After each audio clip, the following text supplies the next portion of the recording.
अस्सलाम वालेकुम जी। जनवरी की एक सर्द शाम है और मैं एक बहुत उदास, बहुत दिलगुदाज और हसास नावल के बारे में आज बात करना चाह रहा हूँ, जो कि द म्यूजियम ऑफ इनोसेंस है। 2008 में उरहान पामुक ने यह नावल लिखा। उरहान पामुक एक तुर्क मुसन्निफ हैं, नोबेल प्राइज़ जीत चुके हैं, बहुत मारूफ हैं। और वैसे तो मैंने उरहान पामुक की बहुत सी किताबें पढ़ी हैं, लेकिन जिस किताब ने मुझे बहुत मुतासिर किया पिछले सालों में, उसका नाम इस्तांबुल है, जो कि इस्तांबुल शहर के लिए उनका एक मोहब्बतनामा है और एक तरह से एक सवाने उम्री भी है। इस किताब की ख़ास बात मुझे एक ये लगी, उसकी बहुत खूबसूरत मंजरकशी है, बहुत खूबसूरत उसके अंदर हमें मुशाहिदात हैं उनके इस्तांबुल के बारे में। लेकिन जो ख़ास बात मुझे लगी वो उनकी मशरकियत थी, उनकी तबीयत की मशरकियत। चूँकि तुर्की बहरहाल मशरक़ और मगरब का गहवारा भी है और दोनों का इम्तजाज भी है, और वहाँ दोनों सकाफ़तें आपको नज़र आती हैं। और उरहान पामुक की बहुत सी जो राइटिंग है उसके अंदर हमें एक बहुत मगरब का इन्फ्लुएंस नज़र आता है, बट यहाँ मुझे लगा कि जो उनकी ईस्टर्न सेंसिबिलिटी थी वो सामने आई। चूँकि एक ख़ास किस्म की उदासी जिसको वो बयान करते हैं, जो तब इंसान पे तारी होती है जब वो गुजरे हुए वक्तों के बारे में पुरमलाल हो, जब वो एक तरह का नौहा माजी का जो है वो हमारे सामने आए, चूँकि उसको ऐसी अक़दार का ख्याल आ रहा है जो कि हमेशा के लिए मिट चुकी हैं। तो उस नौहे का जिक्र करते हुए जो वो लफ्ज़ इस्तेमाल करते हैं वो है हुज़्न। और जैसा आप जानते हैं उर्दू में हुज़्न व मलाल एक बहुत खूबसूरत तरीका है उस तरह के गम को बयान करने का। So the museum of innocence में भी ख़ास बात मुझे जो लगी वो ये थी कि गो कि ये एक बज़ाहिर आम सी मोहब्बत की कहानी है, इट्स अ लव स्टोरी। ये बात ज़रूर है कि उस मोहब्बत में बहुत ज़्यादा एक तरह की बेताबी है, बेतहाशा मोहब्बत का एहसास है, यहाँ पे बेकरारी है, बेबहा है ये मोहब्बत जो हमें नज़र आती है। लेकिन उसको ऑब्सेशन कहना या स्टॉकिंग कहना या पैशन भी कहना जो है वो मुनासिब नहीं लगता। जो लफ्ज़ उसके लिए मुनासिब है वो इश्क है, बिकॉज जिस कैफियत को बयान किया गया है वो हमें मशरक़ी शायरी में, हिंदी और फ़ारसी और उर्दू की शायरी में और पंजाबी की शायरी में हमें वो नज़र आती है। सो ये बात मुझे बहुत मुतासिर कुल लगी, चूँकि कहानी बज़ाते खुद तो बड़ी सादा सी है कि एक मुतमव्विल कारोबारी ख़ानदान से ताल्लुक़ रखने वाला एक किरदार है कमाल बे। 70 और 80 की दहाई का इस्तांबुल है। कमाल बे की जो इत्तफाकी मुलाकात एक नौखेज़ दोशीज़ा से होती है जिसका नाम फिसुन है, और जिससे मुझे फसूं का भी ख्याल आता है। और दोनों में उम्र का भी फ़र्क है, तबकाती फ़र्क भी है, लेकिन वो दोनों एक दूसरे को बचपन से जानते हैं और दूर से रिश्तेदार हैं। वो ये बात और है कि आखिरी मुलाकात जो उनकी हुई थी तब वो बिल्कुल एक बच्ची थी, और अब उनकी मुलाकात तब होती है जब वो जवान हो चुकी है खातून, और वो कमाल बे तो उससे बहरहाल उम्र में बड़ा है। अच्छा, दोनों को एक दूसरे में दिलचस्पी पैदा होती है, बल्कि वो मोहब्बत में मुब्तला हो जाते हैं। मसला सिर्फ ये है कि कमाल बे की सिबिल से शादी होने वाली है, जो कि एक बहुत पढ़ी लिखी, बहुत खूबसूरत खातून है, फ्रांस से पढ़ के आई है और ख़ानदानी तौर पे मुताबिकत भी रखती है उनके ख़ानदान से, जिसकी वजह से उनका जो हल्का अहबाब है और जो उनका ख़ानदान है वो चाहता है कि ये शादी हो। अब कमाल बे एक मखमसे में है, उसे समझ नहीं आती, और इसी कन्फ्यूजन में और कुछ प्रेशर के अंदर वो उस खातून से यानी कि सिबिल से मंगनी कर बैठता है, और एक बहुत आलीशान सेरेमनी के अंदर ये सब कुछ होता है, जिसमें फुसुन और उसके वालिदैन को भी मदऊ किया जाता है। अच्छा, अब फुसुन को कुछ के दिल में कुछ टूट सा जाता है। जैसे कई दफ़ा इंसानी ताल्लुकात, इंसानी रिश्तों में एक जो फरीक होता है उसके दिल में कोई फ़र्क आ जाता है, उसके दिल में कोई शक आ जाता है या मलाल आ जाता है, जिसके बाद बात पहले जैसी नहीं रहती। और वही यहाँ पे हुआ। और कमाल बे को जब तक ये एहसास हुआ कि वो गलती कर बैठा है और असल में तो वो फुसुन ही उसकी ज़िंदगी का महवर है, अब फुसुन जो है उसकी तरफ मुल्तफित नहीं है, और अब कमाल बे इस कोशिश में लगा हुआ है कि किस तरह से दोबारा उसको माइल करे। और इस कैफियत के अंदर अब उसके ऊपर जो बेकरारी छाती है वो बिल्कुल एक जिसको कहते हैं कि दुनिया वाक़िया से बेखबर होकर उसके पीछे चल पड़ता है, और वो एक बिल्कुल मशरक़ी आशिक की तरह हर चीज़ से बेजार और लापरवाह है। उसे किसी चीज़ की परवाह नहीं, उसका ख़ानदान क्या कह रहा है, उसके कारोबारी दोस्त क्या कह रहे हैं, और वो सिर्फ और सिर्फ दोबारा से फुसुन को पाना चाहता है। अच्छा, अब ये 728 सफ़े की जो कहानी है वो गोया इसी के बारे में है, लेकिन कमाल ये कहानी है, उसकी वजह क्या है मैं आपको बताता चलूँगा। अब ऐसा है कि द म्यूजियम ऑफ इनोसेंस के नाम से एक अजायब घर 2012 में उरहान पामुक ने इस्तांबुल में बनाया, और मेरी बड़ी ख्वाहिश थी इसको देखने की। और ये बिल्कुल इत्तफाक है कि मैंने ये किताब पढ़नी शुरू की, और एक कुछ ऐसा सबब बना कि मुझे तुर्की जाना पड़ा पिछले साल दिसंबर में एक कॉन्फ्रेंस के सिलसिले में, जिसके बाद सेहत के लिए मैं तुर्की में फिर रहा था और बसों का सफ़र कर रहा था और मेरे पास बहुत वक्त था, और उस तमाम वक्त के दौरान मैं ये नावल पढ़ रहा था और कमाल के दिल पे जो चोटें पड़ रही थी वो मुझे गोया लगा कि मेरे पे भी वो ज़रबें लग रही हैं, जो कि इतनी खूबसूरती से उसके इस्तराब को, उसके मलाल को, उसकी बेचैनी को बुरहान पामुक ने बयान किया कि बिल्कुल मैं इस कहानी में खो गया। और जैसा कि मैंने प्लान किया, जब तक ये किताब ख़त्म हुई तब तक मैं वापस इस्तांबुल पहुंचा, और एक बहुत उदास सा बारिश वाला दिन था जब मैं टैक्सी पकड़ के द म्यूजियम ऑफ इनोसेंस पहुंचा, और जो कि एक 4 मंजिला तंग मकान के अंदर वाक़ है। और एक बड़ी दिलचस्प बात यह है कि अगर आप इस किताब के सफ़ा नंबर 713 पे जाएं तो वहाँ पे एक जगह बनी हुई है जहाँ पे वहाँ पे जो टिकट घर था उन्होंने एक मोहर लगा के मुझे दाखिल होने दिया, क्योंकि अगर आप ये किताब आपके पास मौजूद है तो ये आपका टिकट है। और आप देखेंगे कि इसके ऊपर एक तितली बनी हुई है। उसकी वजह यह है कि कहानी में ये तितली बहुत अहम है, चूँकि फुसन की एक बाली जो है वो इस तितली की शक्ल की है। सो मुझे ये बात बड़ी खूबसूरत, बड़ी बात रोमांटिक लगी। अब जब आप इस म्यूज़ियम में दाखिल होते हैं तो आपको फौरी तौर पे दाएं जानिब एक डिस्प्ले में नज़र आते हैं बहुत से सिगरेट पार्ट्स, सिगरेट के टुकड़े जो पीने के बाद बचते हैं। 4218 सिगरेट बट्स जो है वो एक बाब भी है इस किताब में, और उसके पीछे एक बड़ी दिलचस्प कहानी है। बहरहाल जैसे ही आप अंदर दाखिल होते हैं तो आप जो देखते हैं उसकी मैंने थोड़ी सी मंजरकशी की। ये मैं इस्तांबुल में बुरहान पामुक के म्यूज़ियम ऑफ इनोसेंस में हूँ, और ये मंजर है जैसे फुसन सिगरेट पीती थी और उसका एक अंदाज था हाथों का।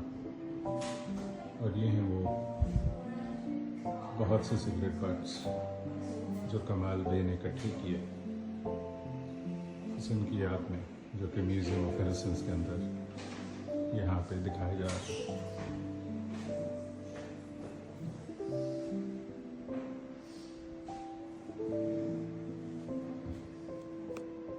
और इसका नाम मासूमियत म्यूज़ियम है तुर्की में, और ये है वो स्ट्रक्चर इसके बारे में किताब में कहा गया है कि हर जगह इसमें एक नुक्ते से नज़र आती है।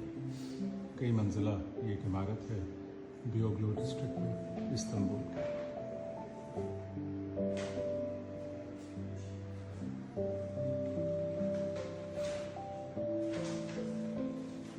अच्छा, अब द म्यूजियम ऑफ इनोसेंस एक मंजरनामा तो है ही और एक मोहब्बत की कहानी तो है ही, लेकिन इसके साथ साथ it's a Chronicle of Istanbul. और इस्तांबुल 70 और 80 की दिहाई का ये उसका बयानिया है, उसकी अक्कासी है कि उसकी सकाफत क्या थी, उसका फन तामीर क्या था, वहाँ की सियासत क्या थी। किसी भी बड़े नावल की तरह ये एक पूरे अहद की अक्कासी करता है। ऑल्दो ये ज़रूरी नहीं है कि कोई बड़ा नावल हमेशा ऐसा करे, लेकिन बहुत से बड़े नावल बहरहाल ऐसा करते हैं। तुर्की में भी फौज और सिविलियन कश्मकश बहुत पुरानी है, उसका भी इसमें बयानिया है। मगरबी और मशरकी रिवायात का आपस में जो तसादुम है उसका भी जिक्र है। जो बदअमनी थी और लेफ्ट और राइट का जो तसादुम था, जो दहशतगर्दी थी, उसका भी जिक्र है। बॉस्फोरस और इस्तांबुल शहर के कदीम फन तामीर की बड़ी खूबसूरत मंजरकशी है। सो एक पूरे अहद की अक्कासी है जो कि आपको यहाँ नजर आती है, और उस अहद में से कमाल बे कुछ इस तरह से गुजरता है जैसे नींद में चल रहा हो, क्योंकि वो मोहब्बत के समुद्र में कुछ ऐसा गलता है कि उसे कुछ सुझाई नहीं देता। लेकिन हम बुरहान पामुक की वजह से और कमाल बे की दिन रात की जो भी कारगुजारियां हैं उनकी वजह से बहुत कुछ देख लेते हैं और बहुत कुछ समझ लेते हैं। बुरहान पामुक खुद भी इस किताब में नमूदार होते हैं 2-3 दफ़ा। एक बड़ी दिलचस्प बात है चूँकि, और ये भी आप कह सकते हैं कि कमाल बे के किरदार में भी बुरहान पामुक का अक्स शामिल है। कोई भी लिखारी अगर आप उससे पूछेंगे तो उसकी अपनी ज़िंदगी, अपने ज़िंदगी के किरदार उसके अफसानवी किरदारों में किसी ना किसी तरह से हमेशा आते हैं, लेकिन ये समझना कि वो उसकी अपनी कहानी है, ये एक गलती है। अच्छा, अब कुछ बातें मैं कहना चाहता हूँ इस अजायब घर के बारे में, और वो ये है कि इस अजायब घर का और किताब का एक बड़ा दिलचस्प आपस में ताल्लुक है। किताब में 83 चैप्टर हैं और उतनी ही अलमारियाँ और कोने और हिस्से और शो केसेस जो हैं वो आपको म्यूजियम में नजर आते हैं, जो कि मुख्तलिफ चीज़ें, मुख्तलिफ अशिया, आर्टिफैक्ट्स, पिक्चर्स आपको दिखाते हैं, जो बहुत दिलचस्प हैं, चूँकि वो कदीम हैं और वो एक बिल्कुल दूसरे अहद और एक ज़माने की अक्कासी करती हैं। और उनका गहरा ताना बाना है इस किताब से, चूँकि हर अलमारी का ताल्लुक किसी एक खास चैप्टर से, और उस चैप्टर में जो चीज़ें नमूदार होती हैं वो आपको वहाँ नजर आती हैं। अगर आपने किताब नहीं पढ़ी तब भी वो बहुत दिलचस्प है, चूँकि उनकी बहरहाल एक एंटीक वैल्यू है, वो गमाजी करती हैं एक ज़माने की। अगर आपने किताब पढ़ी है तो फिर तो आपका लुत्फ़ दुबाला हो जाता है, बिकॉज़ आपको कहानी के बहुत से अहम लम्हे, उसके बहुत से अहम वाक़यात और बहुत सी वो कैफ़ियत जो आपके दिल में पैदा हुई, उसको पढ़ते हुए वो फिर से ताज़ा हो जाती है।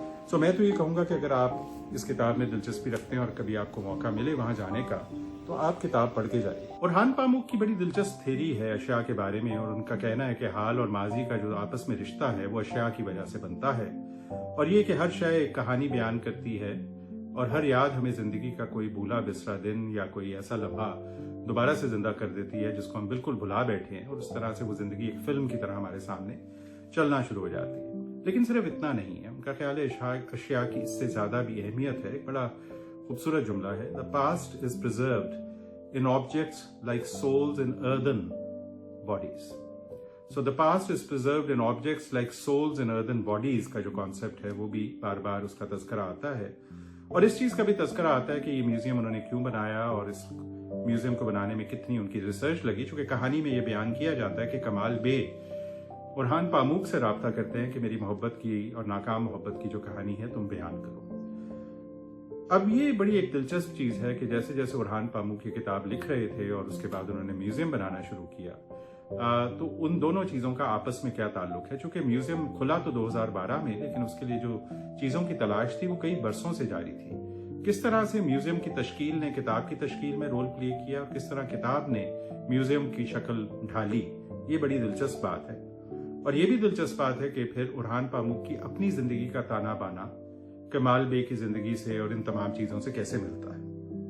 अपने कुछ इंटरव्यूज में उन्होंने ये बात अपने तख्लीकी अमल पे और इन दोनों चीजों का आपस में जो ताल्लुक है उस पर बड़ी दिलचस्प बात की है। अच्छा, अंदाजे बयां वैसे तो इस कहानी का बहुत सादा है, बल्कि एक लिहाज से रिपेटिटिव है, जो जरूरी है चूंकि हम एक ऑब्सेसिव लव की बात कर रहे हैं। अंग्रेजी में अब चूंकि इश्क के लिए कोई और इस्तेलाह है नहीं, तो उस ऑब्सेसिव लव को कैप्चर करने के लिए जिस तरह से वो बयान करते हैं उसकी रूटीन और बार बार उसका फसून के घर जाना और उसके वालिदैन से मिलना और मुख्तलिफ चीजें करना और उससे वाबस्ता चीजें इकट्ठी करना और छुपा के उनको देखना, तो वो जरूरी था इस कहानी के लिए, और वो तासुर बिल्कुल उसके अंदर पैदा होता है कि किस तरह से वो मोहब्बत की दलदल में घुसता चला जा रहा है। लेकिन साथ साथ बहुत जगह पे वक्त पे, जिंदगी पे, मोहब्बत पे, जिंदगी की वक़्त पे, इन चीज़ों के ऊपर जो मुशाहिदात हैं कमाल बे के और ओरहान पामुक के डायरेक्टली एक ओवरआर्चिंग नैरेटिव में, वो बहुत दिलचस्प हैं।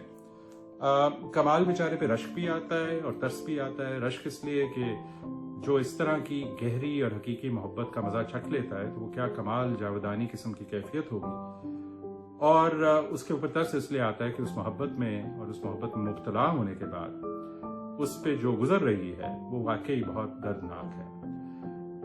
अब इसमें बहुत से पैसेजेस हैं जो कि पढ़े जा सकते हैं, लेकिन एक पैसेज जो मैं पढ़ना चाहूंगा वो इसलिए दिलचस्प है कि इसमें मशरकियत जो इस्तांबुल की है वो भी आ जाती है कि वहां पे क्या किया जा सकता है और क्या नहीं।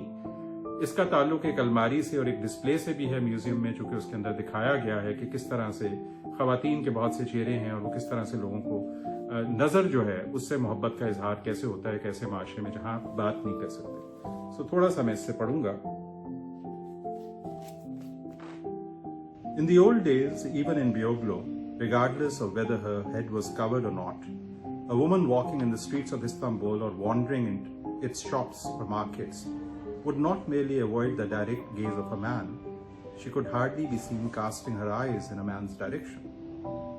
On the other hand, apart from the majority, who still live by arranged marriages, I was young enough to know plenty of couples who, having caught each other's eye, had proceeded to become acquainted and eventually got married. In the beginning, we communicated with our eyes, they'd invariably say. And even my mother insisted that before their marriage had been arranged, she and my father had first seen each other from afar at a ball attended by Ataturk, and that having warmed to each other, they came to an understanding not by talking, but by looking. Though my father never contradicted her account, he once confided that while they had indeed both attended a ball with Ataturk, he sadly had no recollection of the 16-year-old in her fashionable dress and white gloves.